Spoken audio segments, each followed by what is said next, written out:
They mocked her old uniform, unaware. She ran 300 Black Ops missions no one was allowed to know.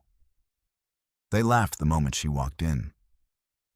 "Somebody call the surplus store," Preston Vance said, loud enough for the whole foyer to hear. "They're missing a mannequin." The Halloran Grand Ballroom shimmered with the kind of money that doesn't have to announce itself. 200 guests in couture and custom tuxedos, waiters gliding between tables with $40 glasses of champagne, a jazz trio under a ceiling of gold leaf. And standing just inside the doors was Diane Mercer, 46 years old, in a dress uniform that was 15 years out of date. The fabric slightly faded at the shoulders, the creases pressed sharp by hand that morning.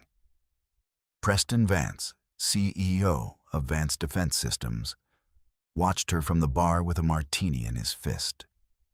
His wife, Bianca, leaned into him and covered a grin. "The invitation said formal," she whispered, not quietly. "Not costume." A few nearby guests snickered. Diane heard all of it. She kept her chin level and walked in.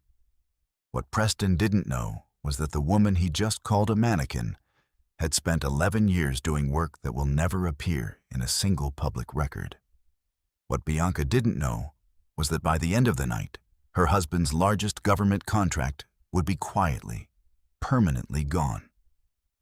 And what none of them knew, not one person in that glittering room, was that they were standing in the presence of someone who had personally brought 41 hostages home alive, and whose name most of the Pentagon wasn't cleared to say out loud. 10 hours earlier, Diane Mercer had woken up at 4:40 a.m. to the sound of her old alarm and a heating vent that only worked when it felt like it. She lay still for a moment in the dark. Then she got up, because that's what she did. Her apartment was small and clean, the kind of clean that comes from having very little to keep clean. Down the hall, her daughter Sophia was still asleep, 14, and sprawled sideways across the bed, the way only teenagers can. Diane stood in the doorway a second longer than she needed to. Then she went to the kitchen and started the coffee, measuring the grounds by eye because she'd been measuring them the same way for years. On the counter sat a stiff cream envelope. Vance Defense Systems and the Halloran Foundation cordially invite you to the annual Guardians Gala honoring America's veterans. Diane had almost thrown it out. She'd been invited as a courtesy. The school where she drove a bus had a scholarship named for local service members, and someone on the committee had put her name forward as a real veteran for the photos. A prop, basically. She knew that. She'd said no twice. Then Sophia had found the envelope and read it out loud at the table, eyes wide. "Mom, there's a scholarship. For military families?" She'd looked up. "I could apply." So Diane had said yes, not for the champagne, for the girl asleep down the hall. She pulled the uniform out of the closet where it hung in a garment bag she never opened. It was the only formal thing she owned. The medals on the chest looked modest, a couple of ribbons anyone might have. The ones that would have meant something had never been pinned to anything. You don't get a ceremony for missions that officially never happened. There was a small framed photo on the shelf by the closet. A man in the same kind of uniform, laughing, his arm around a younger Diane in a desert somewhere neither of them was supposed to have been. Eli, her husband. He'd done the same work she had, and he hadn't come home from it. And the country that sent him couldn't put his name on a wall or tell his daughter what he'd died doing. Sophia had been 3. That was the year Diane hung up the uniform for good, because a girl who'd already lost one parent to the dark wasn't going to lose the other. She'd traded 300 missions for a school bus route and never once regretted it. She touched the frame the way she did every morning, 2 fingers, quick, and turned away. At the door sat Sophia's sneakers, the sole peeling loose on the left one. Diane had glued it twice. New ones would have to wait until the 15th. She looked at those shoes for a long moment, then set them straight, toes to the wall. Sophia shuffled out in pajamas as Diane was pinning the last ribbon. She stopped. "Mom, you look like a soldier." "I was a soldier, Bug. You never talk about it." Diane smiled, and something behind the smile stayed shut. "Not much to tell." She kissed the top of her daughter's head. "Get dressed. We're going to a fancy party, and we're going to hold our heads up, and we are not going to let anybody make us feel small." "Deal." "Deal," Sophia said. She had no idea how badly they'd need it. The valet frowned at Diane's 15-year-old Corolla and directed it around the side. Inside, a woman with a clipboard scanned the guest list twice before finding Mercer D near the bottom. "You're at table 19, she said, in the tone reserved for the wrong kind of guest. Table 19 was against the back wall, half behind a service column, next to the swinging kitchen doors. Sophia's face fell. Diane put a hand on her shoulder. "Best seats in the house," she murmured. "You can see everything, and nobody can see you." Sophia almost laughed. There was already someone at table 19, a broad-shouldered man in a plain gray suit that fit like he'd bought it for a funeral and never worn it again. A boy of about 9 sat beside him, swinging his legs. The man stood when Diane approached, which nobody else in that room would have done for her. "Ray Sullivan," he said. "This is my son, Marcus. Looks like they put all the misfits at the good table."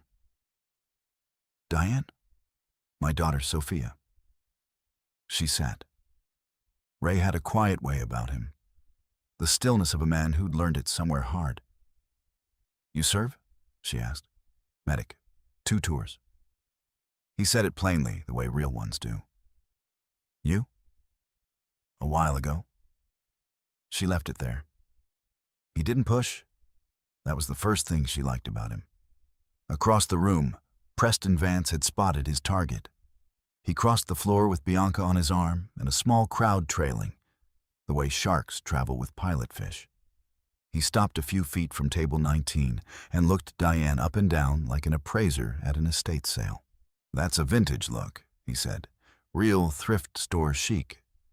Tell me, did you rent that, or is it authentic surplus?" Bianca laughed her practiced laugh.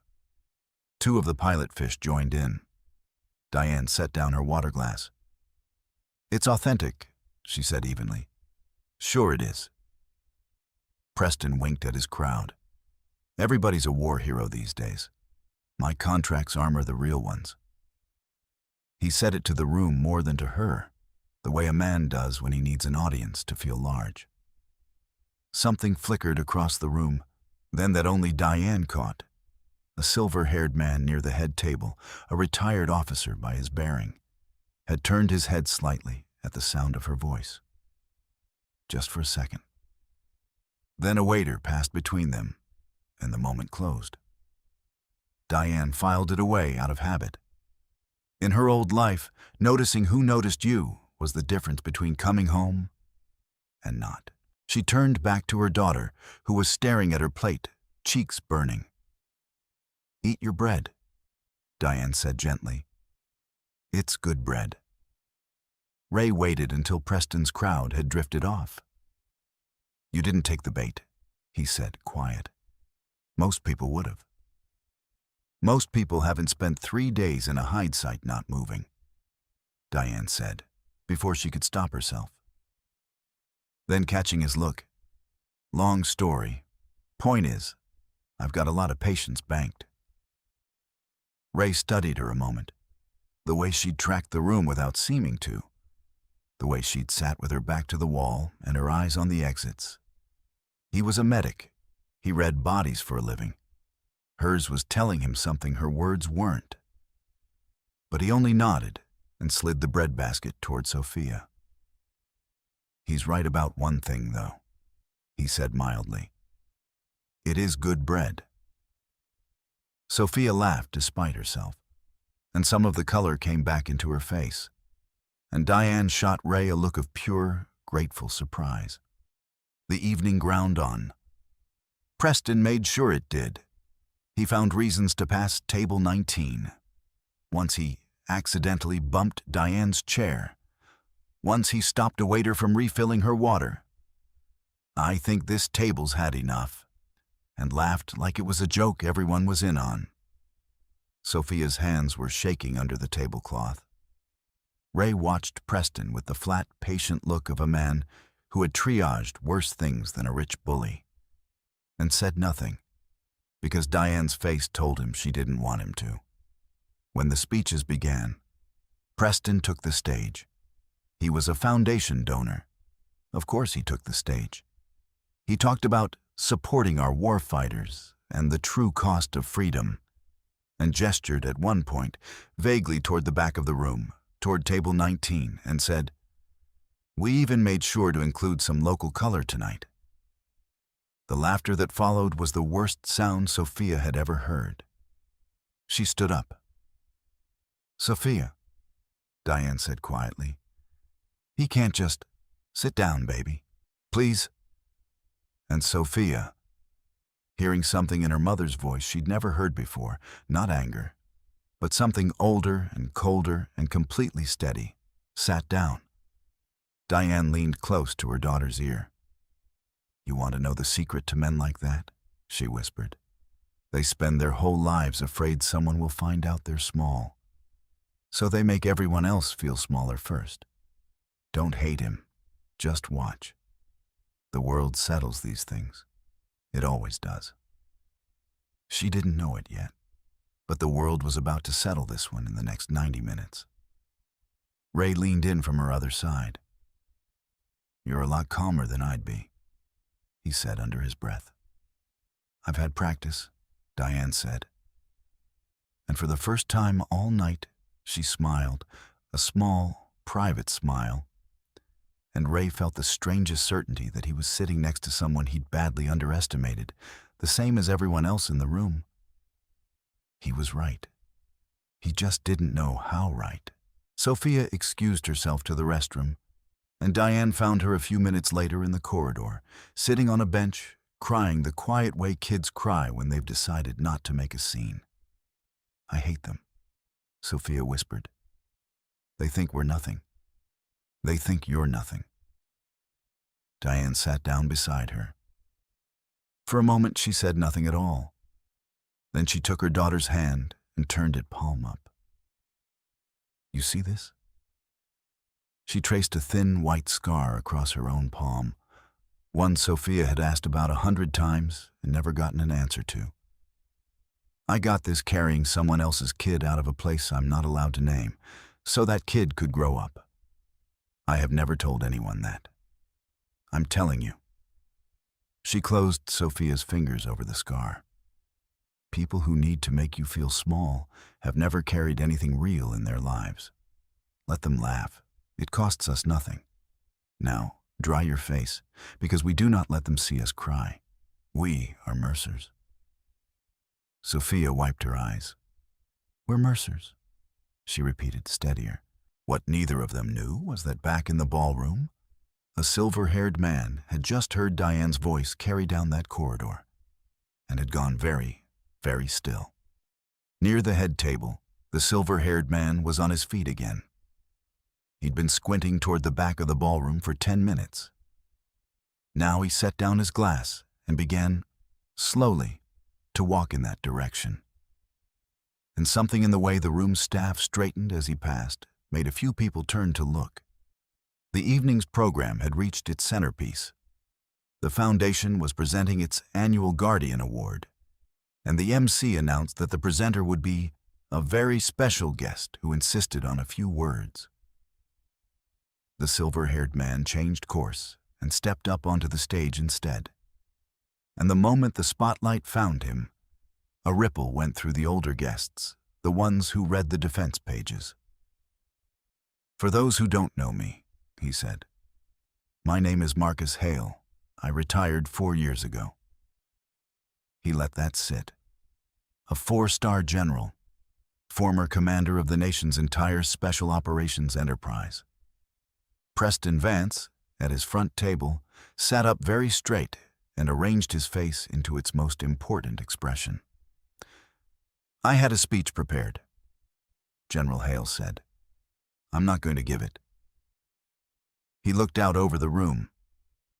"Because 10 minutes ago, I heard a voice I haven't heard in 11 years, and I've spent the last 10 minutes making absolutely sure I wasn't wrong." He turned. He looked directly at table 19. "Sergeant Major, would you stand up, please?" The whole room turned to follow his gaze. Diane Mercer sat very still. Then, slowly, she stood. "Most of you," General Hale said, "are looking at a woman in an old uniform and wondering why a 4-star general is talking to her." He nodded, almost to himself. "I understand. There's very little I'm allowed to tell you. So let me tell you what I can. The woman standing at that back table is Sergeant Major Diane Mercer. For 11 years, she served in a unit whose name I can't say in this room. She ran 311 operations. I know the number because I signed off on a great many of them, and I lay awake on the nights she was out. I am cleared to tell you the outcomes of exactly one. 6 years ago, 41 American and Allied civilians, aid workers, 2 of them children, were taken hostage overseas. The people who took them intended to make an example. Sergeant Major Mercer led the team that brought all 41 of them home. Not one of ours was lost." He paused. "There is no medal on her chest for that, because that operation does not exist. There are men and women alive in this country tonight. Some of them, I'd wager, in this very room, or funding the companies in it, who owe her a debt they will never know they carry." The ballroom had gone completely silent. Somewhere near the front, a champagne flute stopped halfway to a mouth. "I have handed out a lot of awards in my life," General Hale went on, his voice rough now. "I've never been prouder of one than I am to be in the same room as this soldier. So," he came to attention on the stage, a 4-star general, and he saluted her. "Sergeant Major, it is an honor." 200 people turned to look at the woman they'd spent the evening ignoring. At his front row table, Preston Vance had gone the gray-white of old paper. Bianca's hand was pressed to her mouth. The pilot fish who'd laughed at Diane's uniform were suddenly very interested in their plates. And Sophia.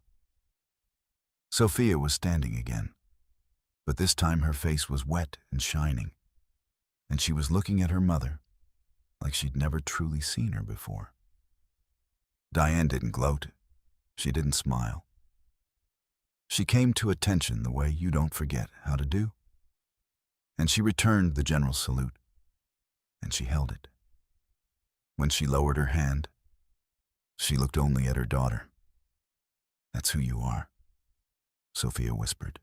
"That's who I was," Diane said softly. "This," she touched Sophia's cheek, "is who I am now."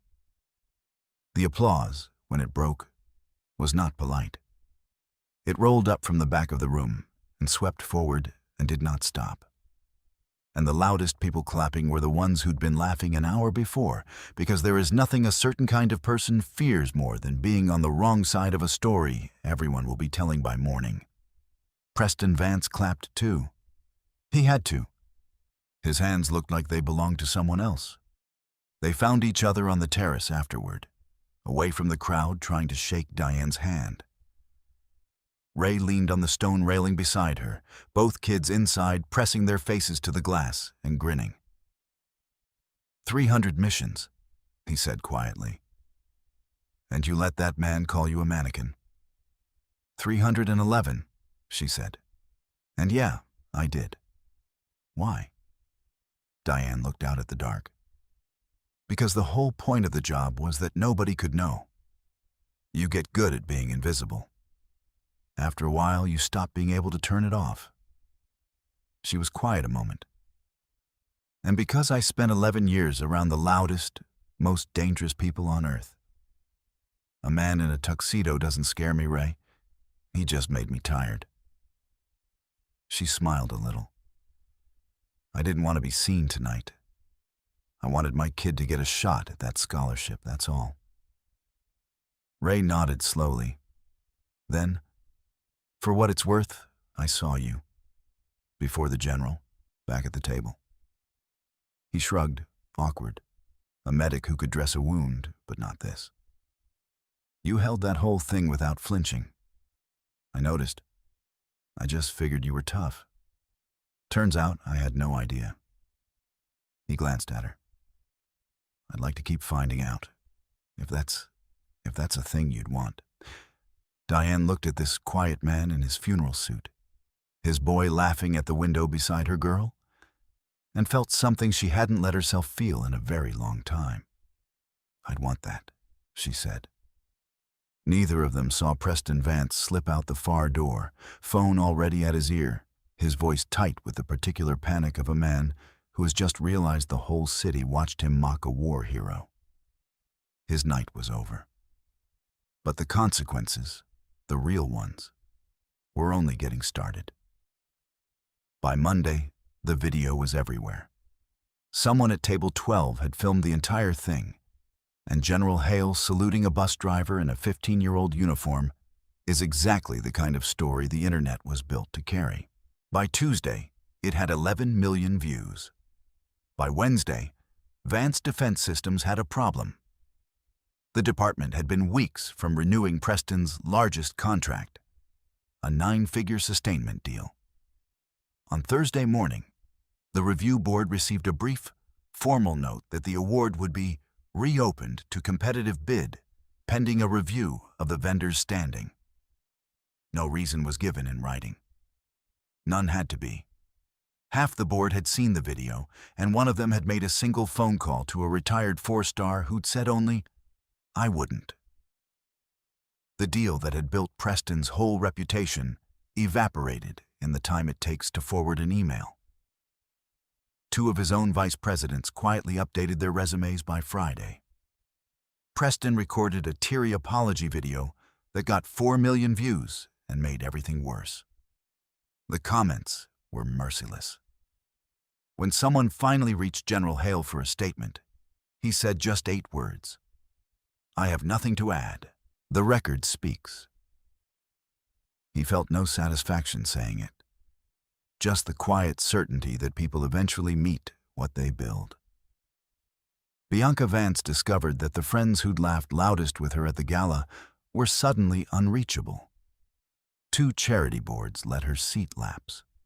The invitations stopped coming. She left Diane a voicemail, an apology, syrup thick and far too late. Diane never called back. Some doors, once you've shown someone who you are, don't reopen. 3 months later, Diane Mercer woke at 6:15, not 4:40, because she'd finally let herself sleep in on Saturdays. By the front door, Sophia's old peeling sneakers were gone. New ones sat in their place, deep blue, real ones, bought outright. The scholarship had come through. A foundation embarrassed by the whole affair had made very sure of it. Sophia's college fund had a number in it, now that wasn't 0. And propped on the kitchen counter, in a plain frame Sophia had picked out, was a photograph a guest had taken that night. A 4-star general at attention, and a woman in a faded uniform returning his salute. It was the only picture of her service Diane would ever be allowed to hang. Ray's truck pulled into the lot at 9, Marcus in the passenger seat holding a bag of bagels like a trophy. It had gone slow, the way it should. Coffee, then a hike, then dinners, then the kids deciding among themselves that this was simply how things were now. Both of them careful. Both of them scarred. Both of them, for the first time in a long time, unafraid. That afternoon, the 4 of them sprawled on the living room floor over a board game the kids were rigging shamelessly to win. Rain started up outside.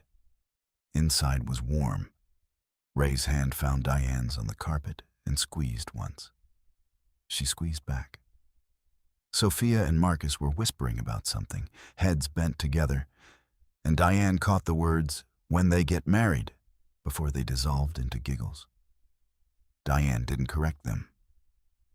She looked at the photo on the counter, the old life, saluted and honored, and finally, permanently behind her, and then at the 3 people on the floor in front of her, and thought that no one had ever given her a medal for this either. She didn't need one. This was the mission that mattered now. Outside, the rain kept falling. Inside, nobody was small.